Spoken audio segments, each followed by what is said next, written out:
4 വാക്കുകൾ ഖുർആൻ പറഞ്ഞു. ഈ 4 വാക്കുകൾ നമുക്ക് പാടില്ല. 4 വാക്കുകൾ മുഅ്മിനെ ഭയങ്കര ഗൗരവമാണ്. 4 വാക്കുകൾ പാടില്ല. പക്ഷേ ഖുർആൻ ഉപയോഗിച്ചു. അതിന്റെ കോൺടെക്സ്റ്റുകൾ, അതിന്റേതായ സ്ഥാനങ്ങളിൽ ഖുർആൻ ഉപയോഗിച്ചു. ഒന്ന്, ഞാനാണ് ഇവിടുത്തെ അല്ലാമ, ഞാനാണ് ഇവിടുത്തെ എല്ലാം, ഞാനാണ്. ഇത് ചിന്തിക്കാൻ പാടില്ലാത്തതാണ്. ഞാൻ എന്ന ഒരു പ്രസംഗത്തിൽ ഒരാൾ 5 പ്രാവശ്യം ഞാൻ എന്ന് പറഞ്ഞിട്ടുണ്ടെങ്കിൽ ആ മനുഷ്യന് മാനസിക പ്രശ്നമുണ്ടെന്നാണ് സൈക്കോളജിസ്റ്റ് പറയാൻ.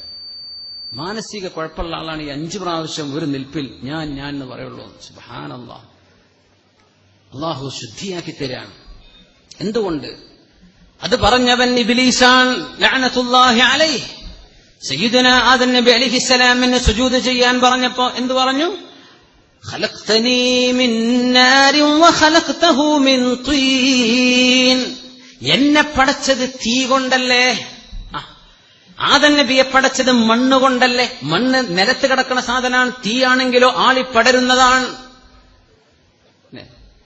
തീയിൽ മുളക്കുക എന്നൊക്കെ ഉപയോഗിക്കുന്നുണ്ട് ഇപ്പോ. എന്നൊക്കെ ഗുരുതരമായ പ്രയോഗം. എന്താ തീയിൽ മുളക്കുക? ഒന്നും മുളക്കൂല. ഇബ്ലീസിനെ പടക്കപ്പെട്ടതാണ് തീ അല്ലേ? ഇബ്ലീസ് പറഞ്ഞു അന ഖൈറും മിൻഹു, ഞാനാണല്ലോ ആദം നബിയെക്കാളും ഖൈർ. യാ റബ്ബ്, അല്ലാഹുവിന്റെ മറുപടി ഉഖ്റുജ് മിൻഹാ ഫഇന്നക റജീം. പൊയ്ക്കോ ഇവിടുന്ന്, നിൽക്കാൻ പറ്റില്ല. ഞാൻ എന്ന തോന്നൽ വന്നില്ലേ, കഴിഞ്ഞു. ഇത് മുഅ്മിനെ നമ്മൾ ഒരു അമ്മായിമ്മക്ക് തോന്നും, ഞാനിപ്പോ ഇവിടുത്തെ വലിയ ആളല്ലേ, ഈ മരുക്കളൊക്കെ ഞാൻ പറഞ്ഞ്. അങ്ങനെ തോന്നണ്ട. നിങ്ങൾ ഉത്തരവാദിത്വം ചെയ്തോ. ഞാൻ കമ്മിറ്റിക്കാർക്ക് തോന്നണ്ട, ഞാനല്ലേ ഇപ്പോഴത്തെ സെക്രട്ടറി, ഞാനല്ലേ പ്രസിഡന്റ്. ഞാൻ ചെയ്യുമ്പോ നമ്മൾ ചെയ്യുന്ന അള്ളാഹുവിന് വേണ്ടിയാണ്, റബ്ബിന് വേണ്ടിയാണ്. അള്ളാഹു കൂലി തരട്ടെ, അള്ളാഹു കബൂലാക്കട്ടെ, ഇതാണ് നമ്മുടെ ലക്ഷ്യം. ഞാൻ വേണ്ട. നേതൃത്വത്തിലിരിക്കുന്നവർക്ക് പാടില്ലാത്തത്, സാധാരണക്കാർക്ക് ആർക്കും പാടില്ലാത്തതാണ്. ഞാൻ അത് പറഞ്ഞത് ഇബ്ലീസാണ്. ഞാനാണ് ഖൈർ. സുബ്ഹാനല്ലാഹ്.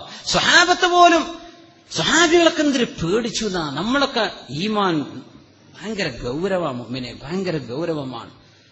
സ്വർഗത്തേക്ക് ടിക്കറ്റ് കൊടുക്കാൻ തുടങ്ങിയിട്ടുണ്ടെന്നൊക്കെ കേട്ടത്. ഇപ്പോ നിങ്ങൾ സ്വർഗത്തേക്ക്, നമ്മളപ്പോ കൂടി ഞങ്ങൾ സ്വർഗത്തേക്കാണ്. യാ അല്ലാഹ്, സ്വഹാബത്തിന് ബേജാറാണ്, സ്വഹാബത്തിന് പേടിയാണ്. ഉമറുൽ ഫാറൂഖ് റളിയല്ലാഹു അൻഹു മുആദ് ഇബ്നു ജബൽ റളിയല്ലാഹു അൻഹുവിന്റെ പിന്നാലെ നടന്നിട്ടുണ്ട്. ഒരു ദിവസം, മുആദ്, നിങ്ങൾക്ക് അല്ലാഹുവിന്റെ റസൂൽ തന്ന ലിസ്റ്റ് എനിക്കൊന്ന് കാണിച്ചു തരുമോ? അതായത് അന്ന്